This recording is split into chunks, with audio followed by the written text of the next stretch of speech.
Today, Zac is going to pitch Disrupt Yourself by Whitney Johnson, and I am going to pitch The Road to Wigan Pier by George Orwell. Alrighty, let's get started. Batter up. Last week, I was on Twitter, just like scrolling through, and I just start seeing Deja Vega logo. That's on your Twitter handle. Yep. I'm like, oh, Matt's in England. Might be. Oh, it's right here on this. Let me see if I can point to it. Right there. There you go. That's Yep. it. Yeah. Yep. So I see that pop up, and I know it's your birthday because it was my unbirthday. Correct. Right. We might want to explain this. I don't know if they understand this. So we're exactly 6 months apart on our birthdays. So every Yes. year, usually, Matt was a little preoccupied this year because I didn't get a happy unbirthday. Really? I'm sorry. How did I not do that? But usually we will text each other on our unbirthdays, like happy unbirthday. Yeah. I'll text that to you on my birthday and you text me on your birthday. My so apologies. anyways, I start seeing these, like your Twitter handle, and I'm like, what is going on? And it seemed like you were just in one continual concert, or you were in many concerts, or yes. So yeah, what were you doing exactly? So Deja Vega is one of my favorite bands. Long story short, they opened for probably my favorite band of all time, the Charlatans, many years ago in England. And we flew over because the Charlatans were doing like 4 shows in a row. And for me, usually I'd have to drive to like LA to see them once and then drive to San Francisco to see them again. So for me, 4 shows in the same town for the Charlatans is unbelievable. So I went to see them, and the Charlatans were very cool. They made a big deal out of Cammy and I coming out from Utah to see them. And because of that, and this is probably one of the few joys of Twitter, is some of it means some cool people in real life. A lot of the bands that were opening would like say, "Hey, come see us first. We're so cool that you guys are coming." And Deja Vega is one of those bands. Well, I didn't want to go see these opening bands and not know their music or see if I even wanted to see them. I'm actually pretty picky and not super eclectic when it comes to music. I do love music, but I'm very choosy, I guess, or music snob, whatever you want to call it. So I listened to the bands, and when I listened to Deja Vega, I think at the time they probably had 3 or 4 singles out, and I was like blown away. I'm like, oh, these guys are totally up my alley. They're just like, I don't even know really how to describe them. It's just a kind of alternative rock, kind of a driving beat with just some cool guitar, and I was like, oh, these guys are cool. So I went to see them, and after the show, I went up and bought a T-shirt, and the drummer was super cool, because I was from the U.S. He's like, "Oh, you don't need to pay for this." I'm like, "No, it's fine. I want to support the band." Anyway, so I just kind of got to know him, and then a year later or so, I was in Paris for work, and I decided, hey, I'm so close, I might as well stop over in Manchester and just kind of go back over to England and see if there's any good concerts. Well, Deja Vega didn't have anything planned. The Charlatans didn't have anything planned. So I just reached out to Deja Vega on Twitter and said, "Hey, I'm that weird American guy that was here, a year ago. Is there any chance we can rent a pub? We can do something to have you guys play again, because you guys are fantastic live, and I'd love to, see you again." And the manager said, "Hey, don't worry about it. We'll take care of it." So they kind of did almost like a secret show. They called it Liggett Fest, and they were very cool. Wow. They said, "Yeah, welcome to Liggett Fest." They played at the pub where we originally had seen them. And it was very cool to just kind of arrange this weird concert out of nowhere, and then it was cool because it was announced like the day before, but they packed the place, and the manager was like, "Oh man, anytime you guys are here, just let us know. We'll make sure we play. We'll find a date to work it out." And we ended up going back. I don't know if it was a year or two later. There was COVID in between, but we went and saw them again. They did Liggett Fest 2. My sister-in-law and brother-in-law happened to be in town at the same time, and some friends of ours, Kyle and Jen, they came with us, and so they went to Liggett Fest too. And so now it's just kind of become this joke to have Liggett Fest with Deja Vega headlining. But since then, they've had little tours in the UK, and I'm like, dude, if I can see these guys, 3 or 4 times, and also see, some of the cities in the UK I've never seen, this is awesome. So we planned. We went and saw them. I don't know. I'm trying to remember exactly where, but like Nottingham, Bristol, London, Glasgow, and so we just kind of followed them around like groupies, and it was kind of cool though. We ended up in Glasgow, and then they were done with the tour, so we just went and toured Scotland. So for us, it was kind of a cool way to see a band we really, really like live multiple times, but also check out some of the other cities that, you know, we wouldn't normally go out of our way to go to Nottingham. So anyway, with all that said, they were doing some more shows. They're on a tour. It's called the More Cowbell Tour, and I love it. yeah, they anyway, they're doing a few different cities, and they did Preston and Wigan, and then they had a little bit of a break, and then they did the same place, the Salty Dog in Northwich. That was happened to be my birthday, and so that week in between, we had a little bit of a lull. We're like, what are we going to do? Well, I look online, and the Charlatans are playing in Ireland, and so I've never been to Ireland, neither is Cammy. So we're like, let's just go to Ireland, do Ireland the week while Deja Vega's not playing, and then on my birthday we'll fly over to Manchester and head over to Northwich to see Deja Vega again on my birthday. And they were kind enough to kind of help me celebrate my birthday. I didn't post this really on Twitter, so I'll say it here for any of you guys that are just listeners. They were very cool. They let me go to their manager took me to their practice room, and they surprised me with the birthday cake and saying happy birthday to me. And then what was really cool was they said, we'll play you whatever you want to hear. And there's a few songs I hadn't heard live. So I basically did personal requests, and they just played them. And I asked them questions, and it was very cool. So, and a little spoiler for you guys, we're going to try to get them on the podcast at some point and do a little musical episode instead of books, or maybe we'll talk about books a little bit with them. But they're a very cool group of guys, and their music's awesome. So, and how old are they? They're about 30. Did you say? They're okay. So they actually, it's funny because, like I said, I'm a music snob, and I was, you know, grew up in the 90s, so I'm kind of big into the 90s stuff, and especially the British 90s stuff. And Deja Vega actually kind of got me back into newer music, and I was kind of renewed my faith in musicians that are younger, because those guys have some of the same influences, even though they're a lot younger than I am. And maybe that's one of the things we'll talk to them about. But I think they're like 29, 30. And these guys are working class guys. They have a job during the week, and then they play on the weekends when they can. Or anyway, they're very cool guys. And yeah, hopefully we'll have them on. You guys, and you can ask them some questions. And I had you listen to a couple of their albums on the drive home. How would you think? Yeah, on the way back, I listened to both albums. They have a self-titled album, and then they have Personal Hell.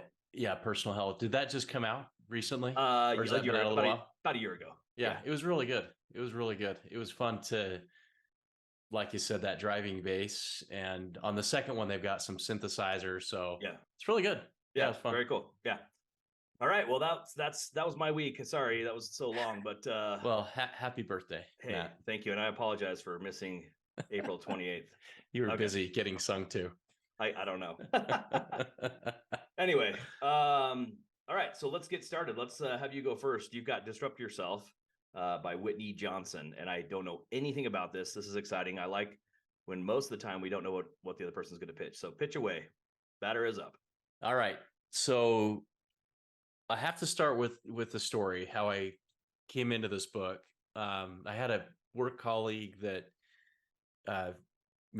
shared some of their experiences following Whitney Johnson on LinkedIn. So I started kind of following her there, and really cool story. So I picked up her book. She's got I think she's got 2 books out.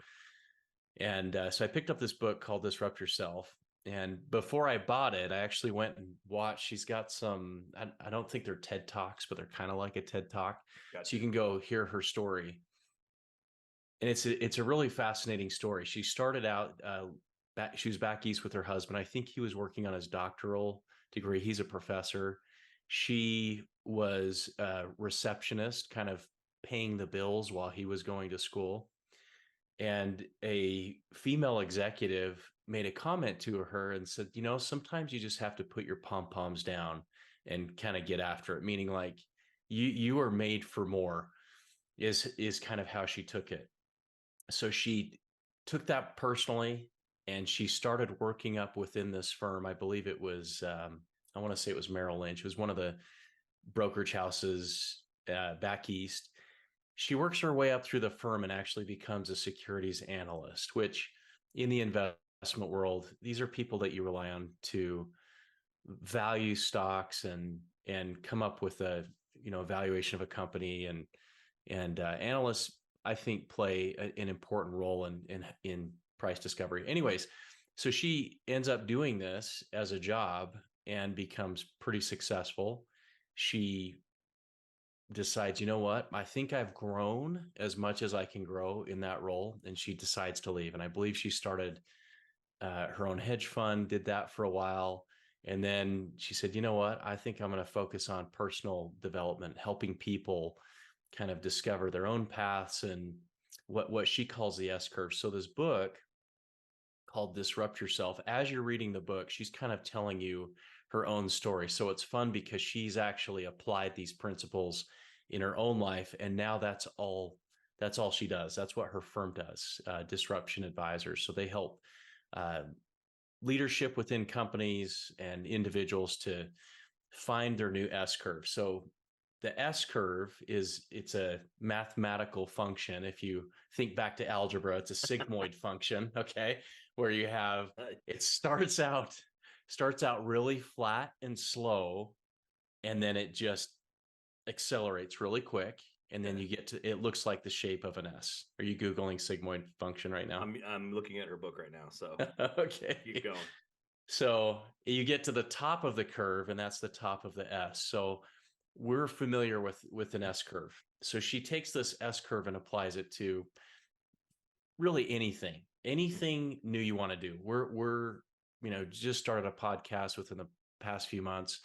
We're on that S curve, and I had mentioned to you the other day, I said this is kind of fun doing something different, because any little improvement you make is like 10x. You feel like you're just making huge progress, right? So we kind of started out on the bottom of the S curve. Things were really slow. You're trying to figure out what do you call this thing, and what equipment do we need. It's really like slow going, but then you start to just accelerate and grow.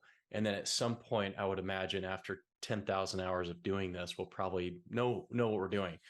But so she applies this idea of the S curve to really anything in your life, whether it's a career, if you're wanting to learn to cook, if you're wanting to learn to play guitar, because we often get to the top of these curves and life gets really stale and boring.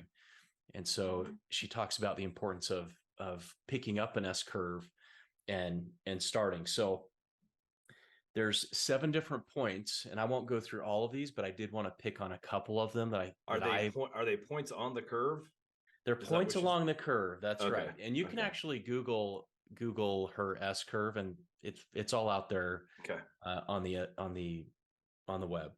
So the first part of the curve, this is the bottom, like say you're starting at 0 and you're moving to step 1, is take the right risks, kind of determining, is this something I should put my weight into? Is this something I should really focus on? And is it a passion for me? Is it something that I'm going to get bored with, or something that's really exciting? So figuring out, is this the right risk? Then the second part of the curve is starting to arc up, is playing to your distinctive strengths, realizing that you have strengths that maybe nobody else on your team has, but you have, that could be a pivotal role in your progression. Then 3 is embracing constraints. As we get going, for example, we might say, I don't know how to play the guitar. I don't have a guitar. I don't have a nice guitar. I wish I had a different, whatever it is. So embracing constraints just is the recognition that as we're progressing, we're going to hit roadblocks. We're going to maybe run out of budget for a project, or not be able to have everything that we need. And I'm going to talk a little bit more about that one. The fourth one is battle entitlement. She spends a little bit of time just talking about not being entitled and kind of letting your ego get out of the way. Step back to grow is step number 5, and number 6 is give failure its due. So I'll spend a little time there. And then as you get to the top of the curve, she talks about being discovery driven. So once you get to the top, don't just stop there, but continue your progression.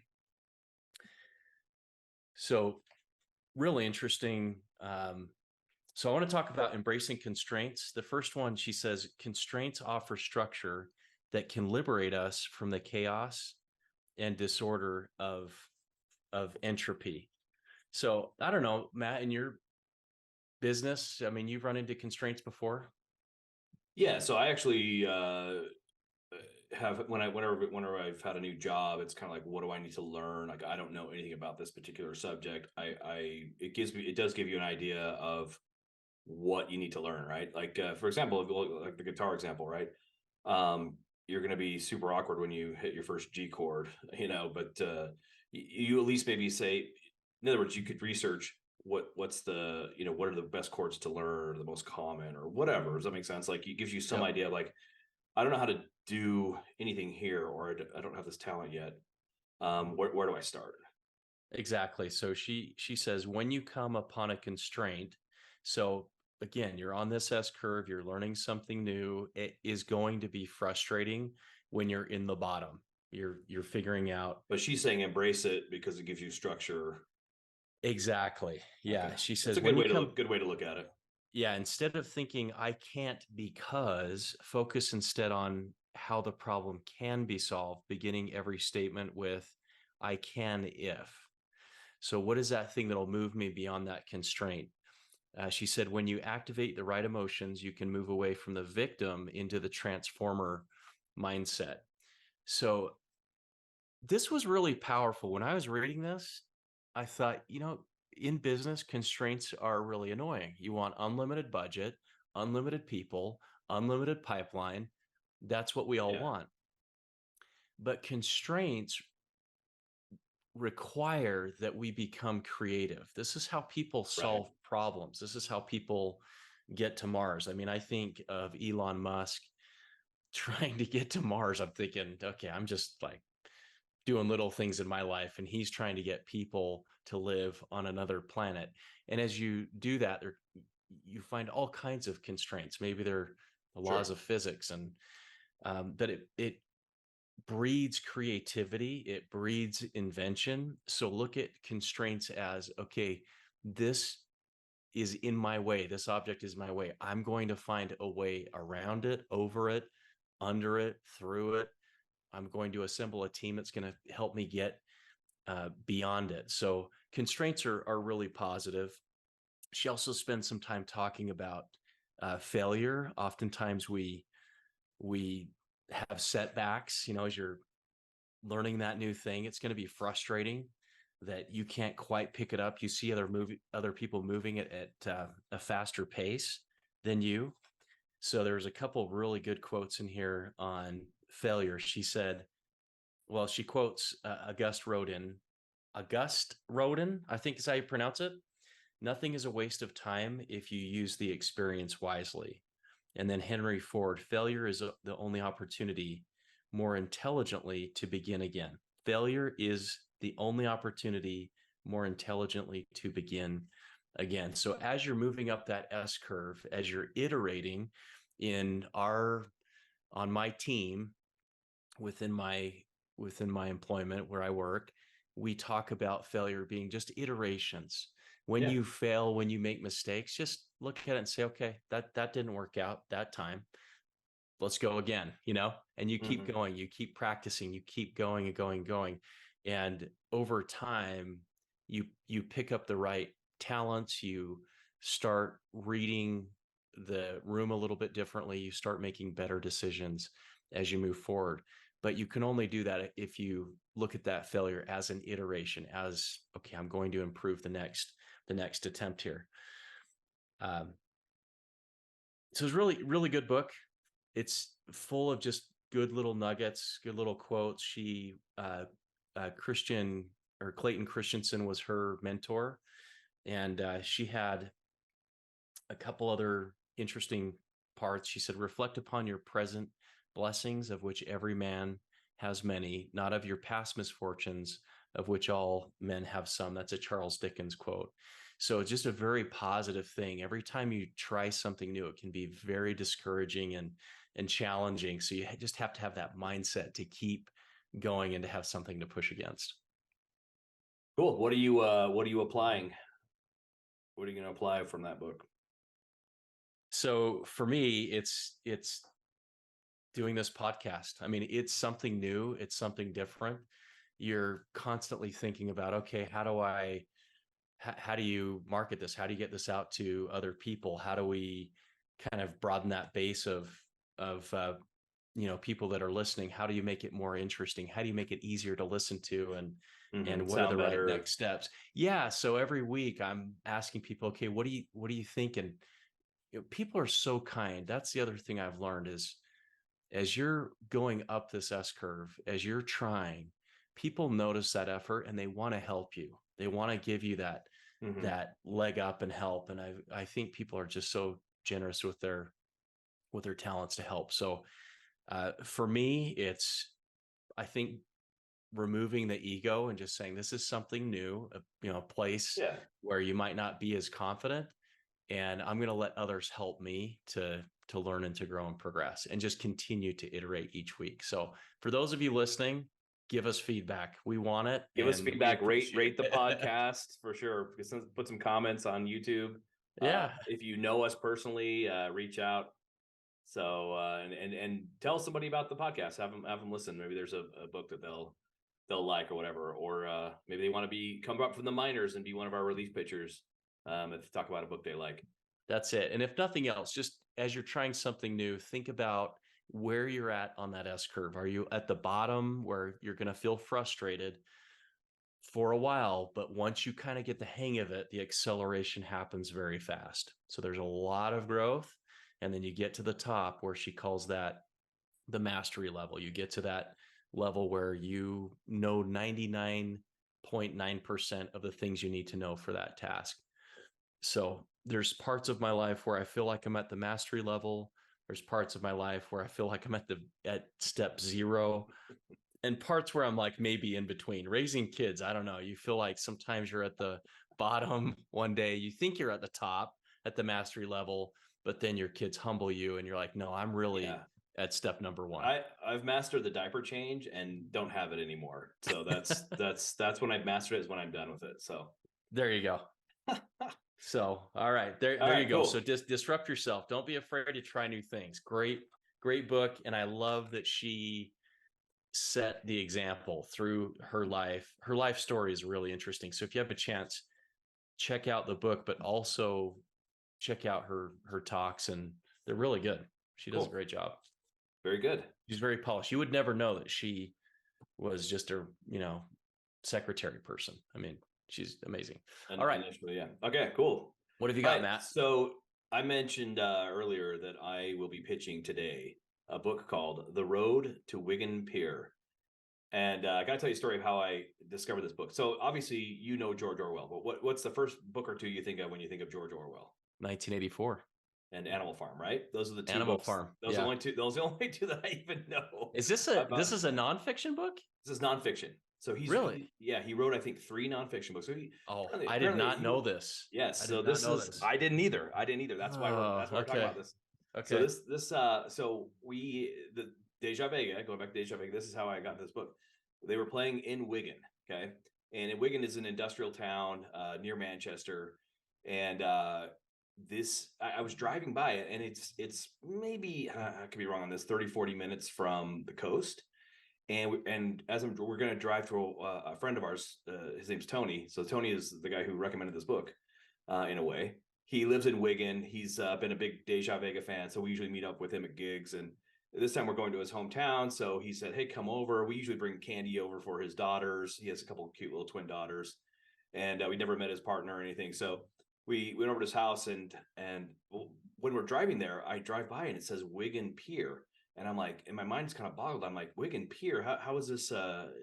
There's some giant inlet into the ocean from, because there's some inland, what you think of as an inland city, like Hamburg or something, that has the sea goes all the way to that place. And apparently this is more of a river type of pier.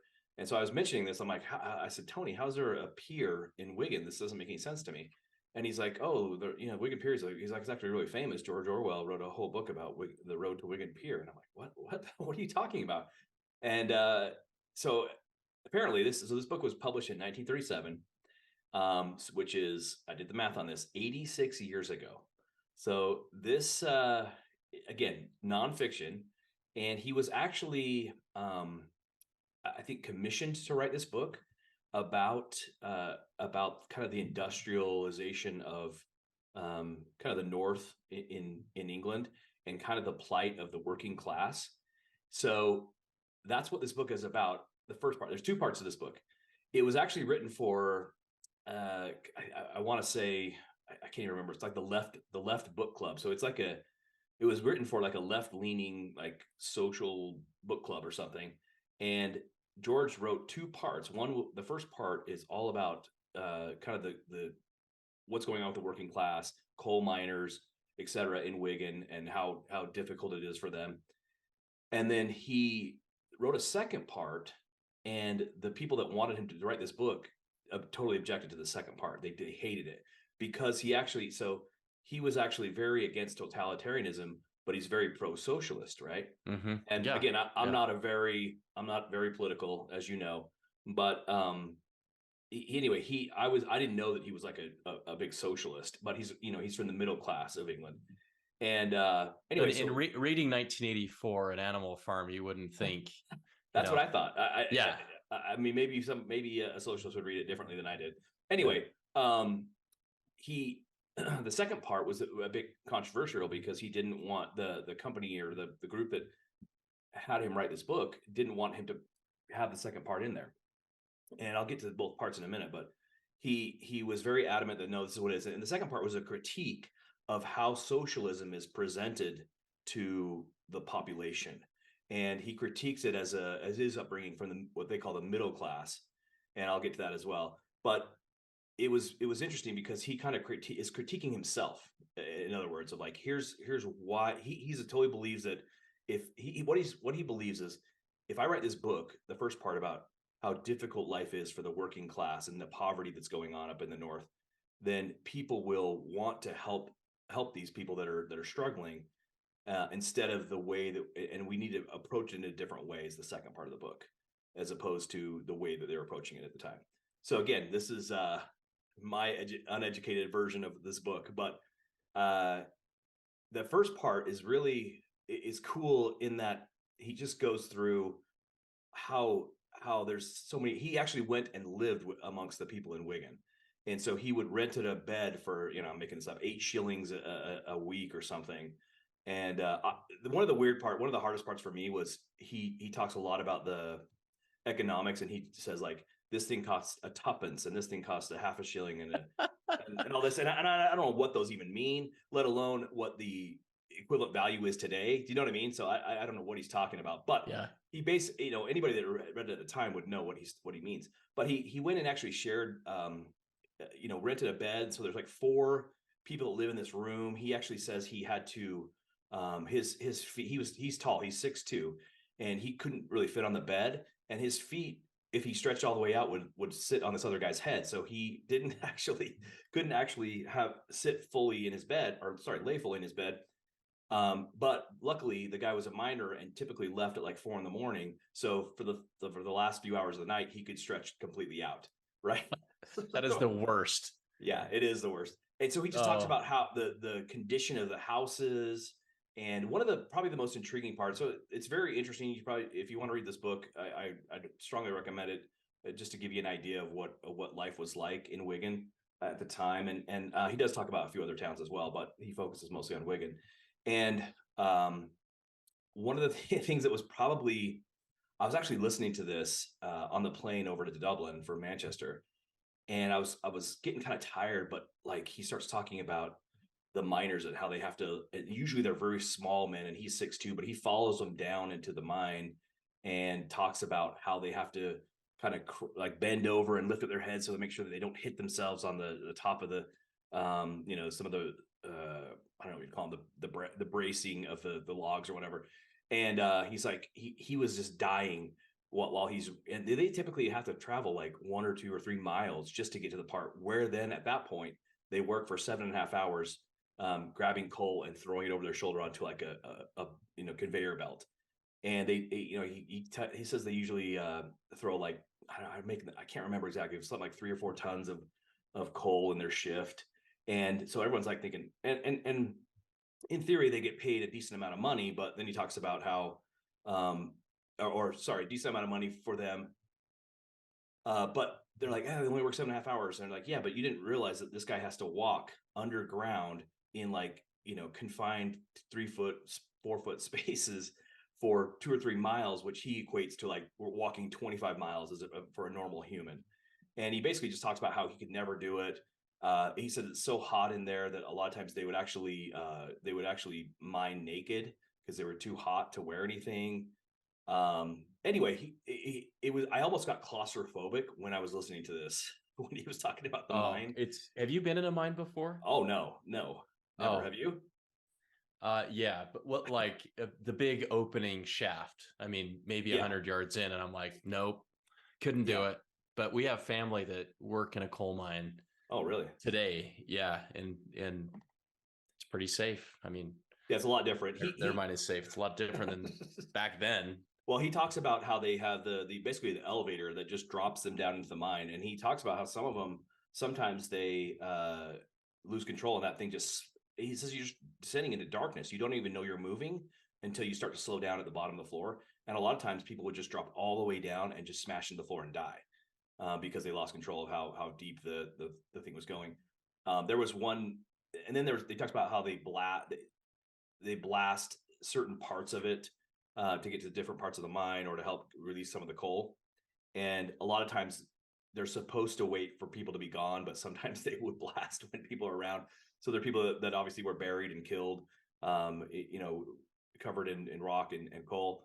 And he talks about one of the miners that said he mentions one miner that was so nervous to go to work because they were getting to the point where they were gonna have to blast again, and he was concerned about dying, that he would, when he left, he would start kissing his wife goodbye, and his wife was shocked because she said he hasn't kissed me for 20 years. Like what? Which was super weird. Yeah, that is But weird. that's super weird. Anyway, there was another guy who was there was a blast in the mine, and it caved in, but luckily he said luckily the guy bent over and had a little bit of space between his head and his knees, so he could breathe for long enough for them to dig him out, and he survived. So anyway, just crazy conditions of the miners.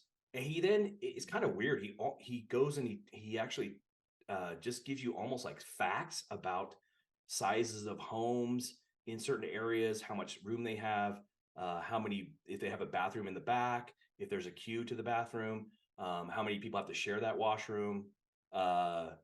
Anyway, so it's weird at some point because it's almost like reading a spreadsheet. You know what I mean? It's that part's kind of strange. Okay. But he's kind of giving people the facts so that they can understand how tough these guys have it. What it's like. Yeah, exactly. So that's kind of part one. I'll just try to read you. Let me just find this one thing it's worth reading.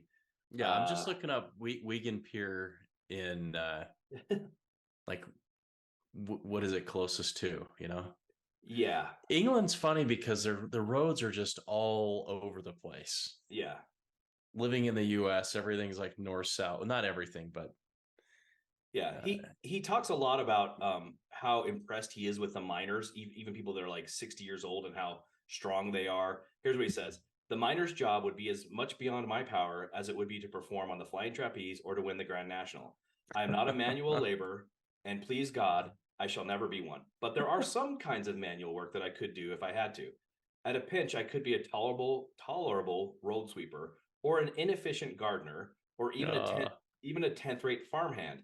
But by no conceivable amount of effort or training could I become a coal miner. The work would kill me in a few weeks. So that, anyway, I was surprised at how clever and funny he is. And this is the one last, I'll tell you a little bit about, let's see. Oh yeah, I'll tell you a little bit about the second part. So I read a little bit of the history before I read the book, just to know about the first and second parts, and the kind of the controversy around those two between the person that, the kind of proprietor of this, or the commissioner of this book. And I was like a little bit concerned, like, okay, I don't really want to get into politics stuff, but it's a different time.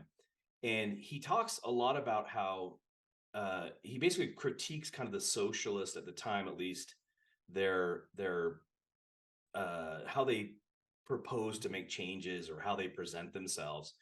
And I actually laughed out loud a few times. And I'll tell you, here's one of the quotes that made me laugh, because you got to remember this is 1937, okay?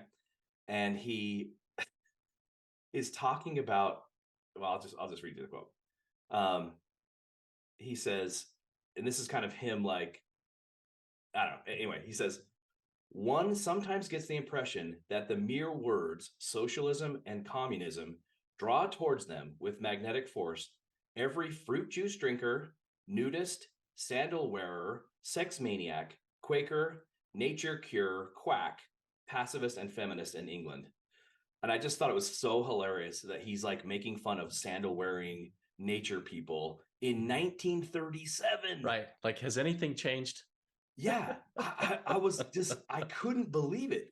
I'm like, it was so funny because when you just think of like a weird, and again, I'm not trying to be political or whatever, but it was Sure. just so funny that he, Just because the again, imagery. Yeah. because again, he totally believes in socialism, but he just talks about how they present themselves. And he talks a lot about how the middle class, and this is kind of what I wanted to get into as well.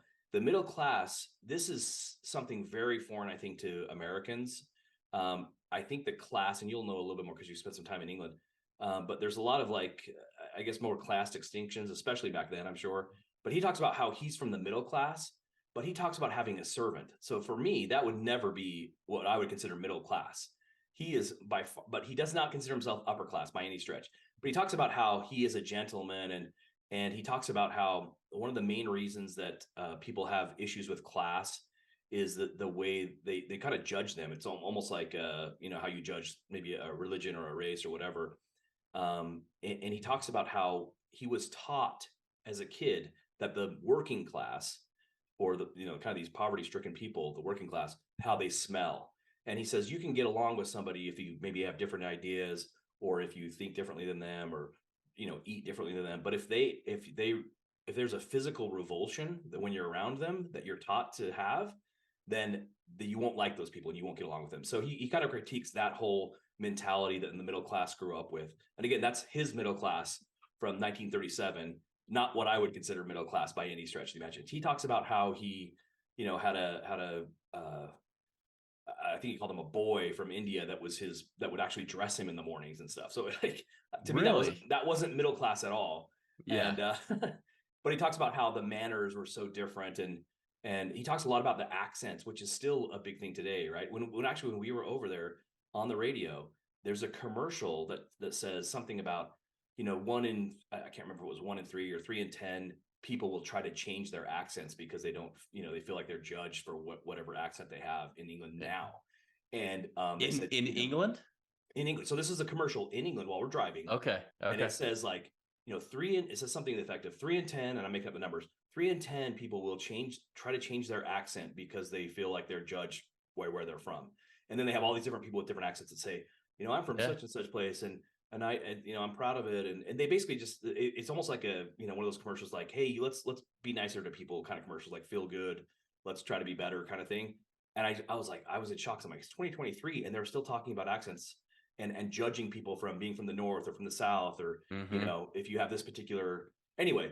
I just thought this is hilarious. It's been going on for years and kind of still there, at least the accent thing. But the class structure was really foreign to me, obviously. But it was kind of interesting to hear. So with that said, he kind of basically says like the middle class needs to truly try to help the lower class, or the working class.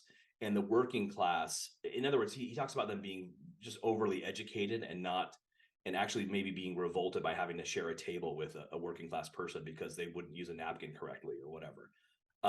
So he just kind of, again, critiques them, and it was a big controversy at the time that he does this big critique. So anyway, it's a great book, very interesting. So thanks, Tony, for having me read that. I didn't even know it existed. I only knew Animal Farm and 1984, which I loved 1984. But this was, again, nonfiction. I think there's 2 other books that are nonfiction I might have to check out. And it's a great book. So I would definitely I would give it a home run. I mean, it might be more of it depends on your interest level, but He's a great writer, and maybe some he's of those very funny. nonfiction books he wrote inspired some of the things that you read about in 1984.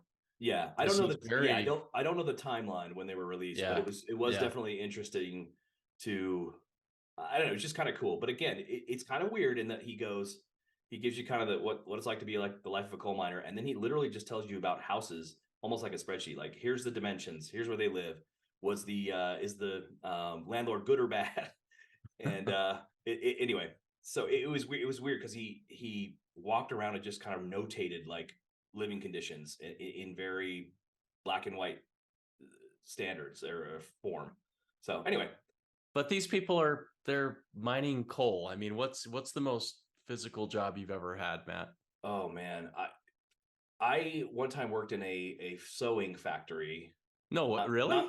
Not sewing. I didn't sew. I was kind of like a do anything you wanted to. But buddy of mine, his dad owned a factory, and they had a lot of people that would sew like Nike clothes or whatever. Right. You know, this is up in Oregon, Okay. and I just worked there part time, and I did whatever they needed me to do. And this was back in the '90s when fleece was all the rage. Okay, so they had all these fleece extras, like like scraps, and they were just in giant, like the biggest bag that a trash bag that a manufacturer could make. It says what it seemed like.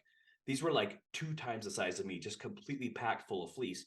They look super light because there's all these cool colors and strips of fleece, and I had to just load like I don't know 200 of these things onto a truck because they were getting recycled or whatever. And I remember the next day I couldn't move. I was, and all I was doing was just kind of Carrying fleece. I was Yeah. just throwing this fleece Oh, bags onto this truck, and that was probably the most. When you asked me that question, that's the first thing I thought of, because that's probably the most physical thing I've done. What about you? most physical job was a hod carrier. Oh, So really? hot tender. Hot tender. Yeah, that's what Yeah, my yeah. brother-in-law did that for a long time. Oh How long man, did you do that?